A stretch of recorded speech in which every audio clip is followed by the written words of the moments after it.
Hey guys, what's up? So I caved, I got the Sony XM6s, and if you're an OG to the channel, you probably know that I'm a big fan of the Airpods Maxes in here.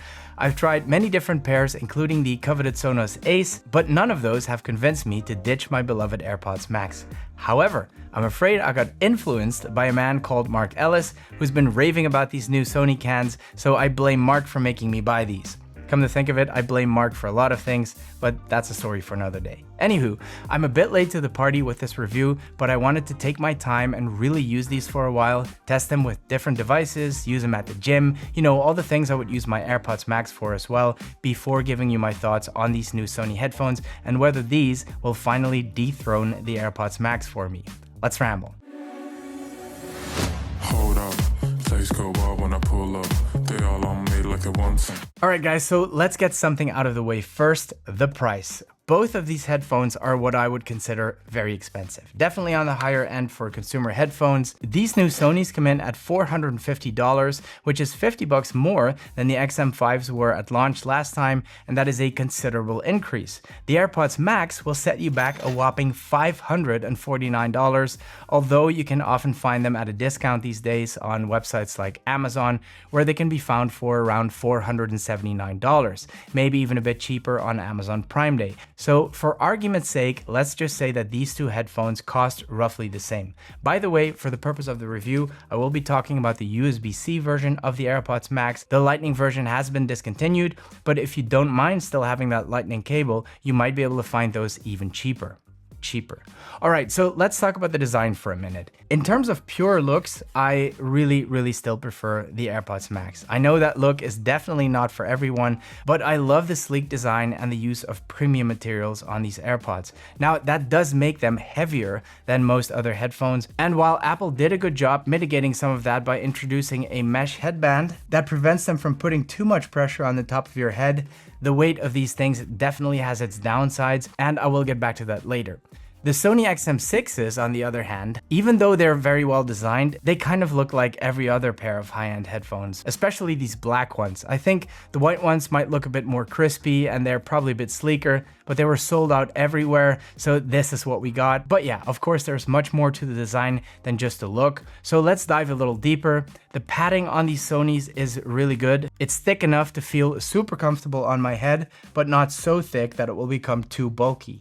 The same is true for the ear cups. They have this sort of memory foam covered in this fake leather, which makes them super comfortable, and it also really helps forming a seal around my ear, which helps with passive noise cancellation. The downside of this type of padding is that it gets really sweaty pretty quickly and it smudges like crazy. Especially at the gym. They will get super sweaty to a point where it's actually uncomfortable to wear them. The mesh padding on the AirPods Max doesn't have that problem, partly because it's more breathable, but probably also in part because it absorbs some of the sweat instead of having it sit on top of it. Now, while that does feel better on the ears, it's kind of gross to think about all that sweat just collecting inside these things. And of course, you can take these off and clean them, as you can see, but they're not gonna look any nicer if you keep doing that. And while the Sonys do get sweatier, it's really easy to clean them off with like an antibacterial wipe or something. There's one thing though that instantly makes the Sonys the better gym headphones for me, and that is the fact that they will not fall off my head even if I lay down flat on a bench. Every single time I'm trying to bench press with these guys on, they'll fall off my head, guaranteed. They're just too heavy, and the mesh does not provide any kind of grip to keep them on my head. The materials on the Sonys, on the other hand, does provide that grip. Plus, they're a lot lighter to begin with, so they stayed on my head the entire time. Now, the case on the Sonys has also much improved since the last time. The Sony XM5s had this massive case.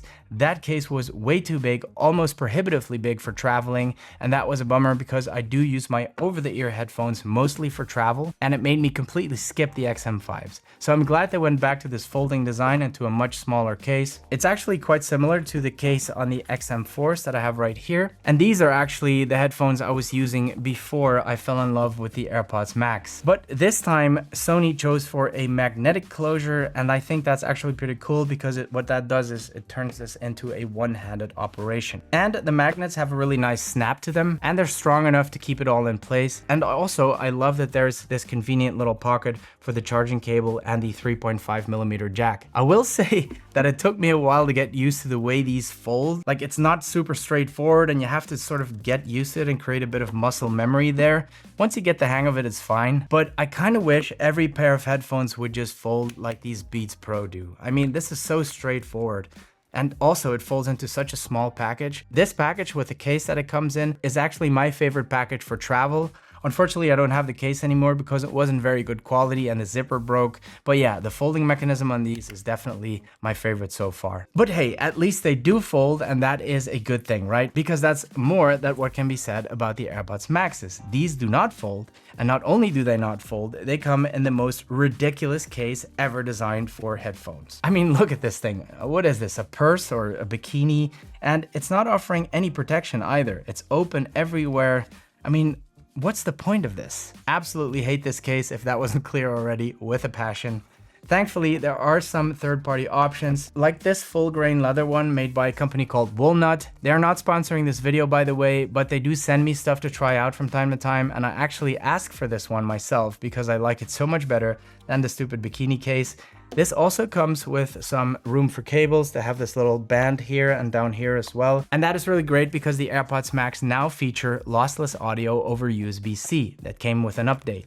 I still wish they would just have a headphone jack in there instead of making us buy yet another proprietary adapter to make that happen. But hey, at least there is a wired option now. So yeah, the convenience of being foldable and being in a nicer case is definitely a big plus for the Sonys.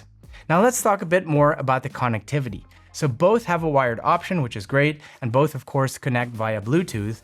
But if you're an Apple user, you'll probably be familiar with the crazy seamless experience you get with these AirPods, or any AirPods for that matter. Any Apple device I grab, it connects to automatically, and it switches between them without any kind of action from my side. Even when I turn on my Apple TV, it will ask me in a little pop-up, hey, do you want to connect to your AirPods? I just have to click yes or no.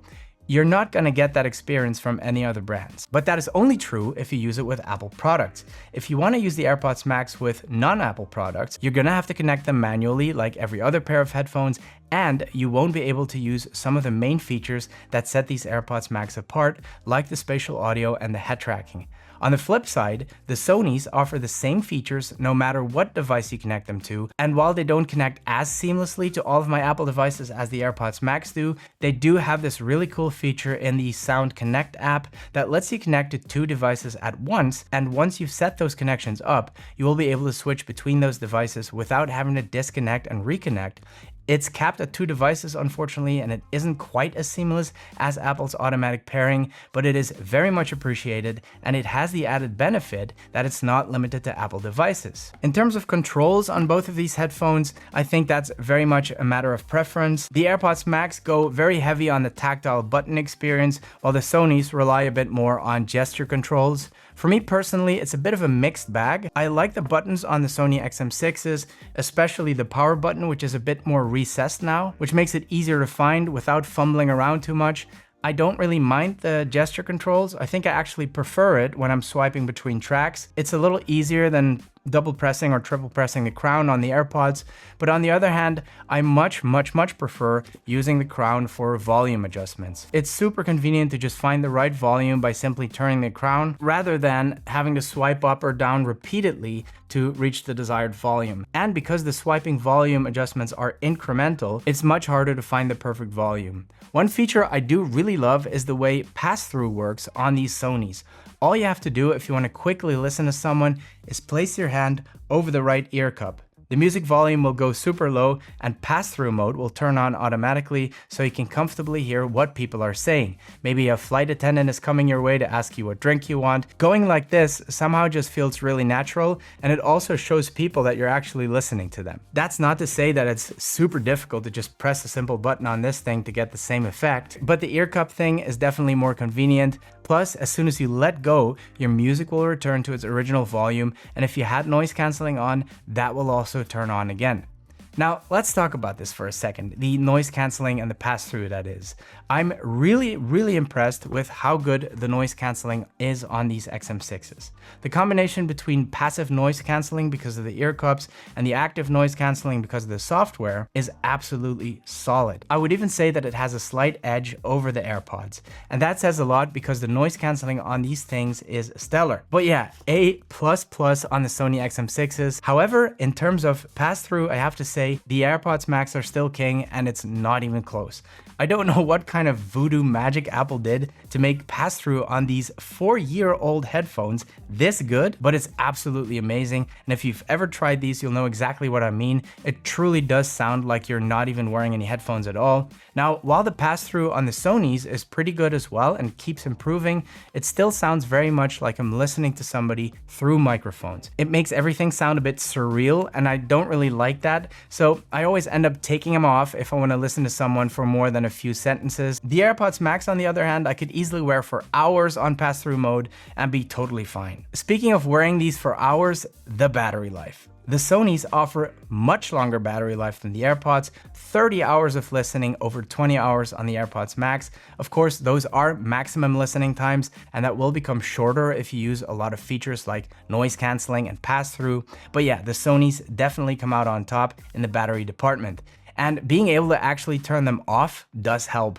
The AirPods Max don't have an on or off switch. They go in this weird mythical low power mode as soon as they're inside the case, and they switch to like fully on as soon as you wear them. But over time, the battery does drain, and it's definitely one of the biggest gripes I have with these AirPods Maxes. Call quality is pretty good on both, I have to say. I can hear everybody just fine, and people tell me they hear me without any problems as well. Even in noisy environments like an airport, I can't really let you hear what a call sounds like, but let's do a quick mic test at least so you can hear the difference there. This is a sound test of the AirPods Max. The arsonist has oddly shaped feet. The Human Torch was denied a bank loan. This is a sound test of the SM6s. The arsonist has oddly shaped feet. The Human Torch was denied a bank loan. So what do you guys think? Which mics do you prefer? Let me know in the comments below, and please do get active in the comments, guys. I would love to hear your thoughts on both of these headphones. Now, let's talk about the sound quality on these things, specifically listening to music. I mean, that's what most people will be interested in, and I gotta say, they both sound absolutely spectacular. Best in the game in my opinion. Now, I'm a bit biased because I love the sound on the AirPods Max so much. I'm a big fan of spatial audio and head tracking, and I know I'm probably in a minority here, but this is something I definitely miss on the Sonys. But the Sonys have EQ, and I really wish the AirPods Max would have that too. I mean, it's typical for Apple not to give us that. They develop something to what they believe is perfection, and they don't want us to tinker with it. I have mixed feelings about this approach. On the one hand, I do appreciate the commitment to quality control, but on the other hand, I feel it's a bit patronizing. It's a little bit like a mommy knows best approach, and I think that we as consumers deserve a bit more credit.